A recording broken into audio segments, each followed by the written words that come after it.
পাটের জমি দেখা হয়ে গেল, এখন চলে যাচ্ছি বাড়ি গিয়ে আবার দেখা হচ্ছে। মোটামুটি আরও 15 দিন পরে আসবো, তখন দেখাবো যে কত বড় আমাদের পাটগুলো হয়েছে। তো চলো বাড়ি যাওয়া যাক।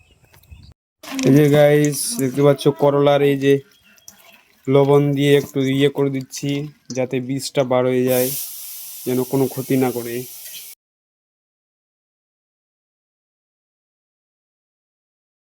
Hello guys, good morning, welcome to my new blogs. তো আজকে আমি যাচ্ছি, বাবা বললো যে যা পাটের জমিগুলো দেখে আয়, পাটগুলা হচ্ছে গজাইছে কিনা। তো চলে যাচ্ছি এখন আমি বাইক নিয়ে, দেখা হচ্ছে পাটের জমিতে গিয়ে। ফাইনালি চলে আসলাম যে বাইক নিয়ে, এটা আমার বাইক পার্সোনাল। তো চলে আসলাম, আর কিছুক্ষণ পরে এই যে পৌঁছে যাবো।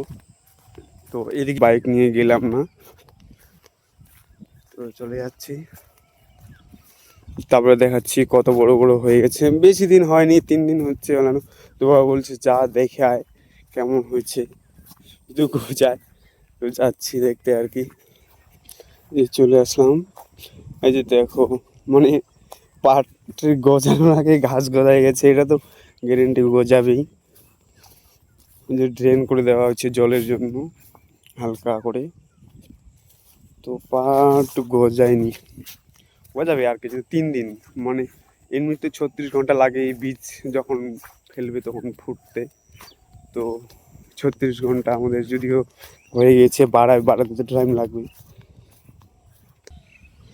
এই দেখতে পাচ্ছ কত ছোট ছোট বাড়াইছে, এই যে বাড়ায় গেছে কিছু কিছু, যেখানে একটু বেশি রস আছে, মানে জলের পরিমাণটা যেখানে বেশি আছে সেখানে আর কি বাড়ায় গেছে, মানে ঘাসগুলোও বাড়াইছে। আর এই যে দেখো কত সুন্দর মৌসুম, আজকে আবার হাওয়াটাও খুব মিষ্টি আছে।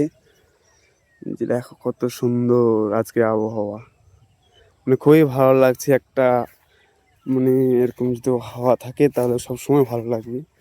এই যে দেখো কত সুন্দর সুন্দর ছোট ছোট গাছগুলো হয়েছে, যাক ভালোই গজাচ্ছে, খারাপ গজায়নি।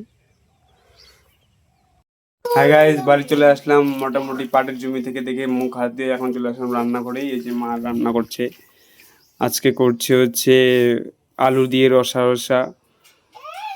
এই যে বাটা দিয়ে দিল, এখন একটু জল দিয়ে দিবে। এই যে এখন রান্না করছে, যে আমার দিদি সাইড আপার হচ্ছে হেল্পার আমার মায়ের রান্না করানো। করলার ভাজা, আর ওইদিকে হচ্ছে ওই যে মা মাছ ভাজতেছে, আর আমি এদিকে করলার ইয়েগুলা চিপে দিচ্ছি, রসগুলা যেন বাড়াই যায়, যেন বিষ জাতীয় জিনিস না থাকে। যে মা ওদিকে মাছ ভাজছে, মাছ আলু ভাজা, আজকে এটাই সবজি হবে। তারপরে খাইয়ে দিয়ে আবার চলে যাব দোকানে কাজে।